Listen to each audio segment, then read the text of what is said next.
Welcome to the Counselling Tutor Podcast, the must-listen-to podcast for students of counselling and psychotherapy. Here are your hosts, Rory Lees-Oakes and Ken Kelly. Hello and welcome to the Counselling Tutor Podcast with me, Rory Lees-Oakes. And with me today is Master Craftsman, Mr. Ken Kelly. How are you doing, Ken? Oh, I like that. I'm very well, thank you very much for asking, Rory. Master Craftsman. Well, tell me more. How am I a Master Craftsman? Well, it's really interesting. In a world of equality, which of course we should have, there is a well-known phrase, and I actually think I found it on the BACP website, and it's a phase of journeys that therapists go through, and it starts off with apprentice, journeyman, and master craft, and it signifies the movement from being maybe a student, qualifying, maybe then maturing and building your practice until you become a master craftsperson, until you become really competent at the work. So it's a term of endearment for you, Ken. Master Craftsman. I do like it. Thank you very much. And I'm going to accept that graciously. And it just leads me to think, that counselling, the study of counselling, there's two parts to that. The one is the theory and the knowledge, but there is definitely an apprenticeship level to it where we need to go out and be in placement, and it's very experiential. So that fits very nicely. And a great episode today, no matter what level you may at, from that be an apprentice right up to a master craftsman like yourself, Rory. We got a really good information-packed episode. We're going to be starting off discussing distractions in the therapy room, something that came in through Facebook, and we'll be telling you more about that in a moment. Really interesting question that's come in. Theory with Rory is a really interesting one today, because you're going to be speaking about separation, individualization therapy. Rory, I don't know how you do this. You bring all of this knowledge. I can't even pronounce them. Give us a bit of a flavour.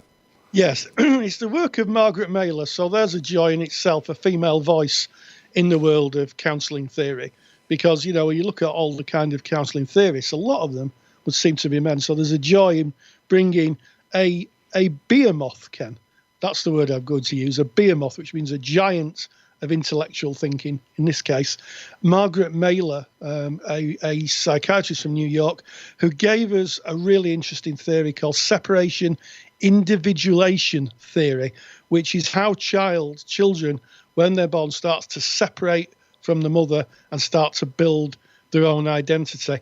And I've got to say, Ken, and I always, as you know, we used to teach attachment when we talked together, didn't we? We always taught attachment, and it was never in the curriculum, It was never in the curriculum. But one of the things that as a lecturer I was absolutely super keen on was that students really need to understand attachment theory, because it's absolutely essential if you're a therapist. Like it. And looking forward to that theory, and of course dipping once again into that really important attachment theory that we do need to have an understanding of as counsellors, as psychotherapists. And then we're going to be ending episode 54 by looking at what do we do if somebody is sent for counselling. Maybe they are told, hey, you know what, you need to go for counselling, and they arrive in your therapy room, or maybe you get a phone call if you're in private practice with someone saying, my son, my husband, my wife, I think they need counselling and I think they need to come and see you. So an interesting discussion, but kicking off with distraction in the therapy room, Rory, and this is of course from a message that came in through our Facebook group. Who wrote this one in for us, Rory, and give us a bit of a background? Okay, well, this is from Zowie Bowie. Now, I don't think this is David Bowie's son somehow, but I know who it is. Zowie Bowie, what a great name. And if you want to join our Facebook group, if you just type in Counselling Tutor into Facebook, you'll find our closed group. We've got over 13,000 members now, people interested in the world of counselling and psychotherapy, students, practitioners. There's a few tutors in there that pop up and are very helpful to us. And you could also find us on our homepage, which is counsellingtutor.com. Go to counsellingtutor.com. Remember, there's two L's in counselling. We spell it the British, English, UK way. And right at the top is a tab, click on that, and that takes you to the Facebook group. Again, it's a closed group. Just press to join, knock on the door, and of course we're going to let you in. You can join the party. And Zoe Bowie says, if a client keeps checking their mobile phones during a counselling session, how do you respond? Do you have anything in your contracts regarding mobile phones? What a good question. Yeah. Yeah, it's a question of its time, I guess. Because a good few years ago, you wouldn't have a mobile phone within your counselling room. And if you did, it would be a massive brick and it would do nothing other than phone. But smartphones now kind of run our life. And I know, when you first brought this topic up, Rory, that there was an alarm that went off in me. Oh, a mobile phone in the counselling room? I almost wanted to tut. And then I thought to myself, hold on. I've had clients where their phone has buzzed. And they've gone, oh, sorry about that, and picked it up and kind of swiped it. It's a thing we're going to face. So it is interesting. It is. And I think also there's a bit of a misnomer doing the rounds about mobile phones. A lot of people talk about mobile phone addiction. And actually, I was out for lunch with Catherine Knibbs, who is just ploughing the field in the work in cybertrauma and the use of technology and how that impacts on our psychological mental health. And she believes that it's a form of attachment, that the phone is an object that we attach to.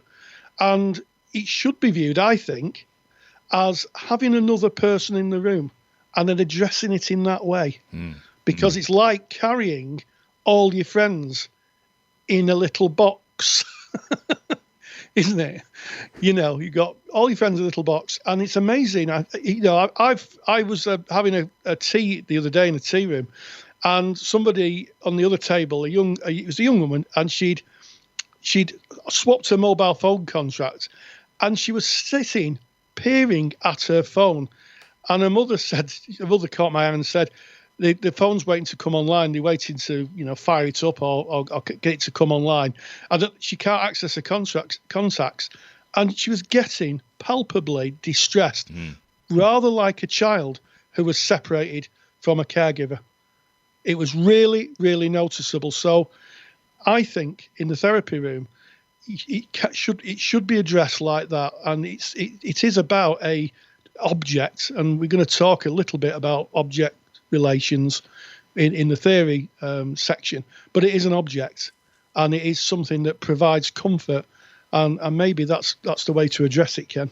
I think it is an interesting one, and definitely one up for debate. And I think frame of reference comes up for me in that I'm close to 50 now, and my mobile phone is something that I prefer not to have with me. I don't want to be interrupted. I don't want people intruding on my life without my kind of consent and wish for that to happen. However, I look to my daughter, and she's a teenager, and her phone goes with her wherever she is, and it is part of her, as you've explained there. So from my frame of reference, I can go, oh, mobile phones, that's not a good thing. And that is just my frame of reference. And I think we need to be very mindful that it's about the client and where they're at. However, I'm going to put in a big however there with the quavering voice. I don't know what that was about. The however is, I think, if the mobile phone was used as a distraction, something to hide behind, something to not engage within the therapy, not to reach any depth, I would be questioning it. I would be challenging it. And I may well, if I saw it as a problem or something that was impairing psychological contact with the client, I may well pop it into the contract. Yeah, absolutely. And I'm reminded of my late friend, Colette Jubbs, someone I used to teach with. She sadly died a few years ago. But what a wonderful woman, very fond memories of teaching with Colette. And she told me a story of her working with a client, and the client got the phone out. And I said, how did you address it? And she said, I just leant over and I said, I think we need to talk about this. And not, as counsellors, we don't run away from things. We go towards them. And she had a conversation. And I think that it's really, really useful to talk about that, especially as sometimes people can be attracted to the content of the mobile phone if it's really negative. We really need to be thoughtful. Yeah. We really need to be thoughtful of just how powerful a relational object, the phone itself probably isn't, but the content inside is. And they can be, in some cases, like surrogate parents. And for young people, the actual boundary between corporeal friendship, which is, meeting people face to face, and what we're doing now, which is I'm watching you across a monitor on Skype, is seamless. It is. People just don't have a seam at all to it. So there's a lot in there, I think, and a lot, I think, for therapists to reflect on. I agree with you, and please join in that conversation in our Facebook group. One of the takeaways for me, Rory, is when you said it's like having a third person in the room, and it is. It's like having a third person in the room, and I wonder if a client arrived with their friend and wanted to come into the therapy room, how we would work with that. And it takes some thinking. It's about that frame of reference. It's about us understanding the attachment to the object and working within the times in which we find ourselves. However, moving away from that really interesting topic and moving on to theory with Rory, delving into that really important attachment again, so that you're spotting the theme here. I bet everyone's seeing the theme, Rory. Can you kind of just give us a brief overview of what we can expect from today's Theory with Rory? Yes, well, we're going to be talking about the work of Margaret Mahler. She was a New York-based therapist. She was a giant in the field of child psychology. She's still quoted now. Social work, child work, still very well known. So if there's anyone out there doing a psychotherapy course, maybe doing a TA course, maybe doing level 5, level 6 degree, master's degree, you might find you cover this. And she talks about how children separate and how we, as children, we move away from the parent and we move to being individuals. And it's a very crucial time for children, because that movement away, they're taking part of the parent with them to self-regulate. And if that isn't done properly, or there's a disruption to that, can cause people a lot of difficulty in later life. Looking forward to it. Looking forward to the learning. Theory with Rory. Counselling Theory with Rory Lees Oakes. One of the most interesting pieces of child development theory was pioneered by Margaret Mahler, a Hungarian-born psychiatrist. She was born in 1897, died in 1985. Initially, she practiced in Hungary, and then in the UK, and finally in the USA, in New York. And her theory was called separation individualization theory. She hypothesized that after the first few weeks of infancy, when the child was either sleeping or barely conscious, that they moved away from what she termed normal symbiotic phase, in which the child experiences itself as one with the mother and starts to engage with the wider environment, which she described as a separation individualization phase. Now, in the normal symbiotic phase, this is a phase where sometimes it's called skin to skin, where mum and baby just sit together, totally connected. And in fact, in Gestalt theory, there is a term called confluence, which is where it's very difficult emotionally to separate any boundary between yourself and the other. It's called confluence. Now, the separation individualization phase is in several stages, in which time the infant slowly starts to develop a sense of identity separate from the mother's, and then starts to begin the process of its own self-construct. So the first stage of this is the normal symbiotic phase. Mahler believed that this lasted from the first sign of consciousness at around 6 weeks until the child was 5 months old. She originally named this phase of infant helplessness normal autistic phase, but later abandoned this title. In the normal symbiotic phase, the child is aware of the mother and has no sense of being an individual. Again, it links back to confluence. From the child's perspective, only they and the mother exist. So it's this sense of only the mother existing. And of course, at this time, traditionally, not always, the child's breastfeeding. So there is that sense of them being totally connected, totally being one from the child's perspective. as the child starts to develop, they come to what's called the separation individualization phase. The child starts to connect with the environment as well as other people. In terms of the theory, the child breaks out of its autistic shell and starts to develop a separate identity to the mother's. Now, the normal symbiotic phase is broken down into 3 phases, which occur in order, but they can overlap in time. And these are what's called hatching. That's between 5 and 9 months. The child is aware of differences between themselves and the mother and becomes more aware of surroundings, wants to explore, but still uses the mother as a consistent object for emotional regulation. So part of this theory is that the mother is a consistent object. In other words, that they borrow part of the mother's self-regulation and use it as their own because they've not developed a way of self-regulating. So they're using the mother's autopilot self-regulation, for want of a better idea, until they develop their own capacity to regulate themselves and emotionally look after themselves. The next phase is called practicing. Now, this is from 9 to 16 months, and it sees the child beginning to crawl, then walking. Now, the child is now active, and it begins to explore and become more independent of the mother, although it still sees itself as one with the mother. So this kind of symbiosis is still present, but already the child is starting to move into the environment, move away from the mother. The final phase, which is called rapprochement, is 15 months and beyond, and this sees the child close to the mother, but are now differentiating themselves. They're now developing their own sense of self, their own identity.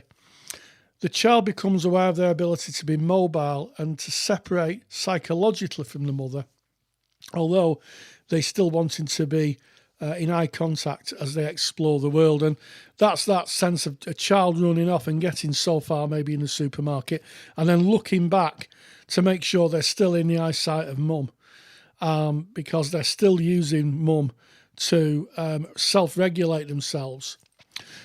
Now, Mahler further divided rapprochement into 3 sub-stages, and she called the first one the beginning.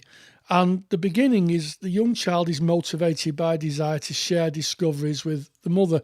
We see this all the time, don't we? If we use the analogy of the supermarket, how often do little children run down the aisles, pick things up like shoe polish, things that mum doesn't want to buy, and hold it up as if they found pots of gold. And mum usually just gently takes the shoe polish off the child and says, well, we don't want that today. That's the kind of behaviour we're talking about then. The next phase is called the crisis.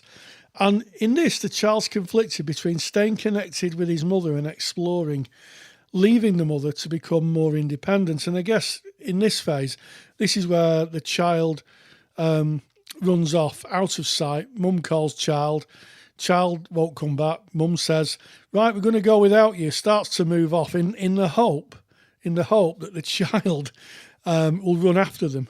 Doesn't always work that though, does it? But that's the kind of thing. And at that point, the child's having a little bit of an internal crisis because they want to be independent, but they also don't want to be separated from mum.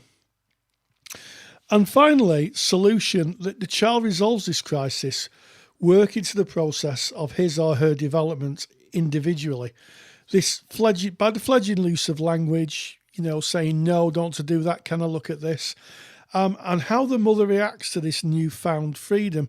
So this is where you get toddlers arguing with the parents effectively, where the child is saying, I want to go over there. We've all seen it. We've all experienced it. I want to go over there. I want to look at the toys. I want to do this. And the parents, mum in particular maybe, is saying, no, you can't do that. We've got to go.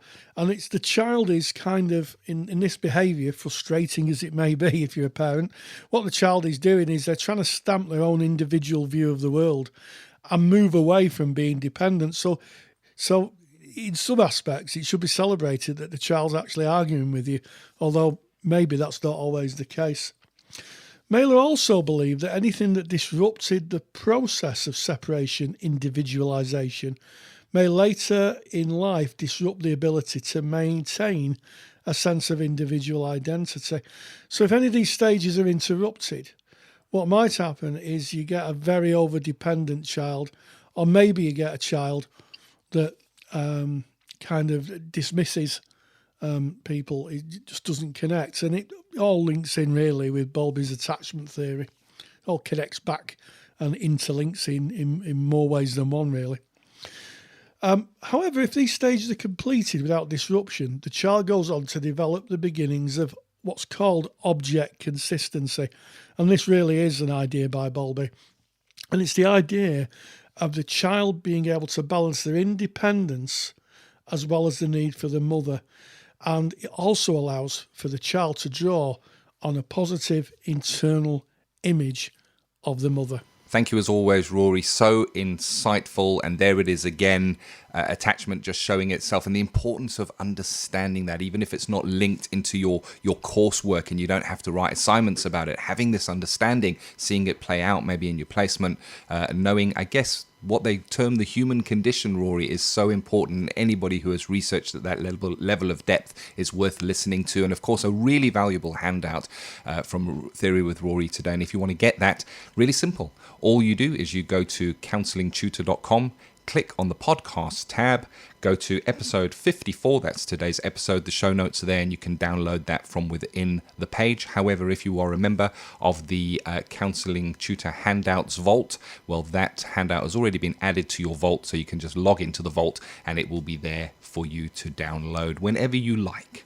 So moving away from theory and moving on to, I guess, something we might find in practice, and that is when somebody either appears in front of us who was sent for counselling, or we get an inquiry about somebody wanting to send someone for counselling. How do we work with that? And I believe we've got a comment that kind of brought this to mind, if you can share that with us, Rory. Yeah, again, very grateful to Kerry Morris, one of our Facebook contributors. And she says, at the risk of making myself look stupid, Kerry, you're not stupid. It's a good question. So that's just between me and you if you're listening.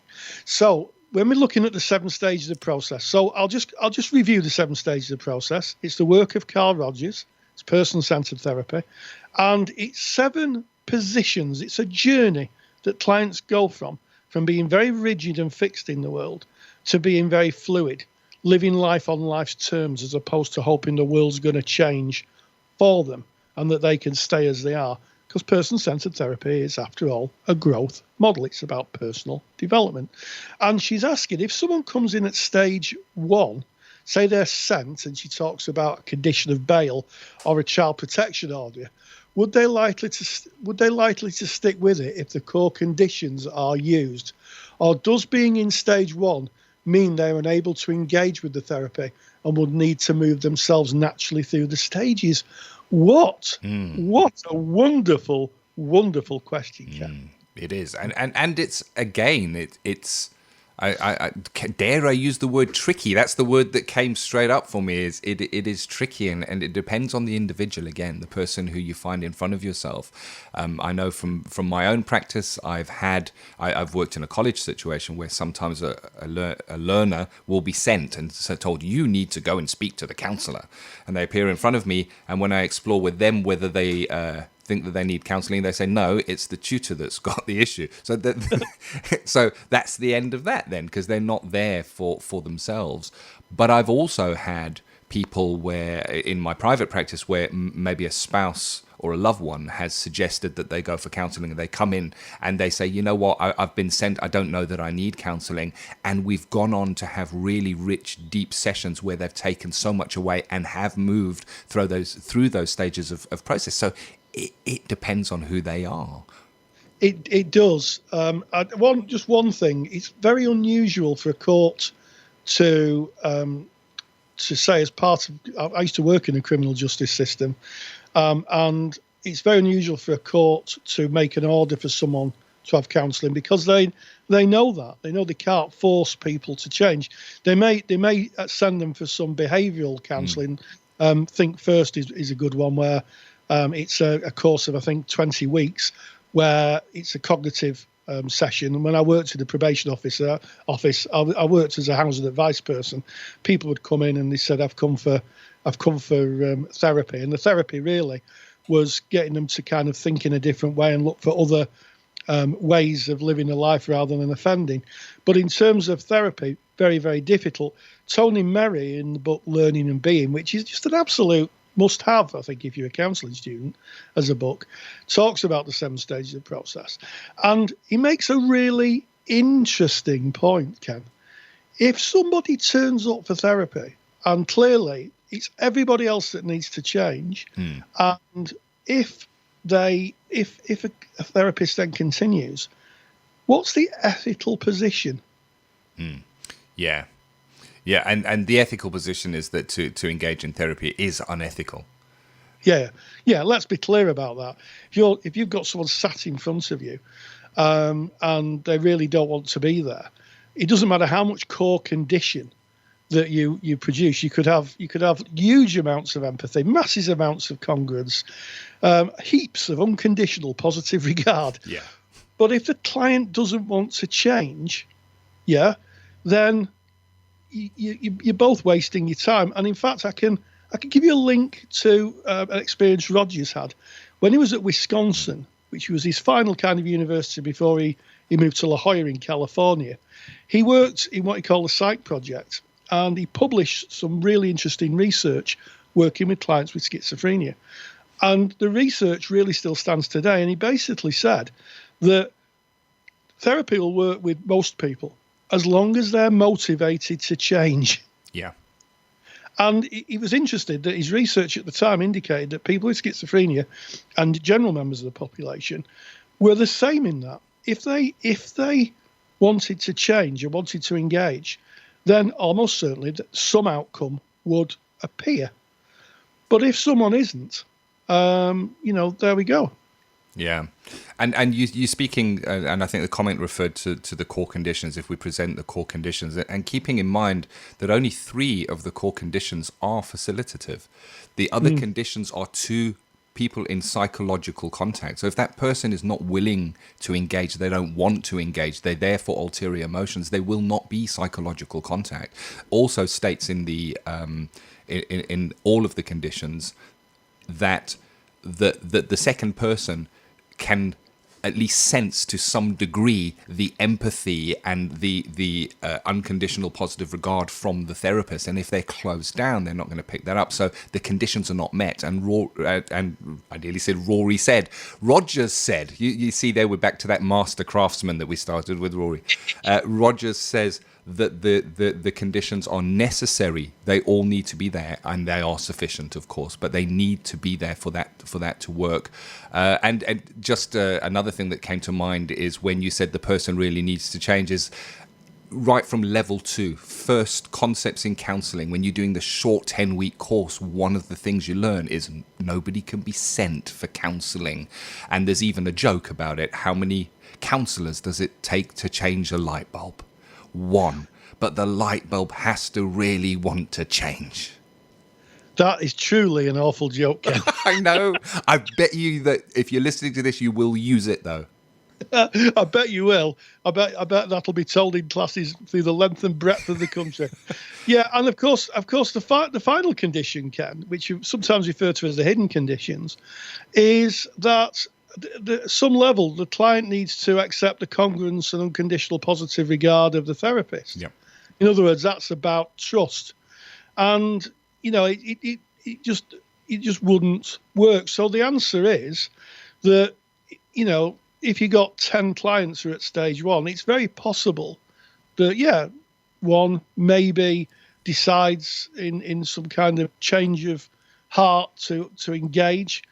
But generally speaking, people need to want to change, just like the light bulb. Yeah, very much so. But what a great question. Thank you so much for that. And if you have a question or a topic that you'd like to suggest that we discuss, please do so in our Facebook group. Go to Facebook, put in Counselling Tutor, and start a conversation. And that kind of brings us... Sorry, I just cut in there, Rory. Sorry, Ken. Yeah, it was just to remind people that I've got lectures in the CSR on the 7 stages of process.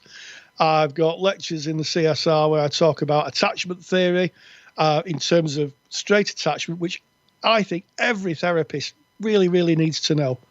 in spite of what the curriculum asks, every therapist needs to know about attachment theory. It's just a must-have. And also, I talk about attachment theory in a couple of lectures on grief and bereavement. It just comes up so often, Ken. It does indeed. And if you're wondering what's he talking about when he's saying CSR, it's the Counselling Study Resource. There's two sides to Counselling Tutor.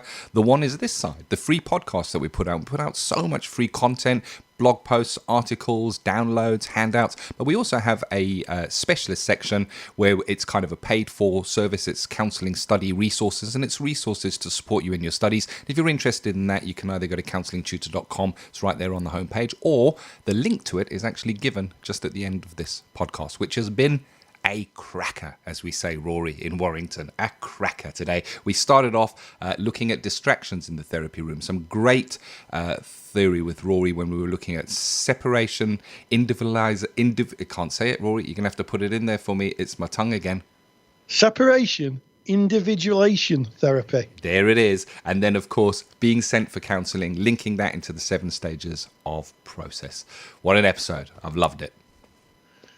It's been a great journey today. Fantastic questions. So grateful to the people who send us the content for the podcast. And just one final kind of comment to Kerry Morris. There's no such things as stupid questions. That's the answer to that. As always, stay grounded and stay safe. Take care. If you enjoy the topics and handouts here on the Counselling Tutor podcast, then you will love the Counselling Study Resource. CSR was built by myself, Ken, and Rory Lees Oaks to give you the support you need during your counselling studies. So get access to the world's most comprehensive collection of resources aimed at supporting you in your journey to become a counsellor. Take the stress out of your studies by visiting counsellingtutor.com/CSR. That's counsellingtutor.com/CSR. Thank you for listening to the Counselling Tutor Podcast. Find the show notes for this episode on our website at www.counsellingtutor.com.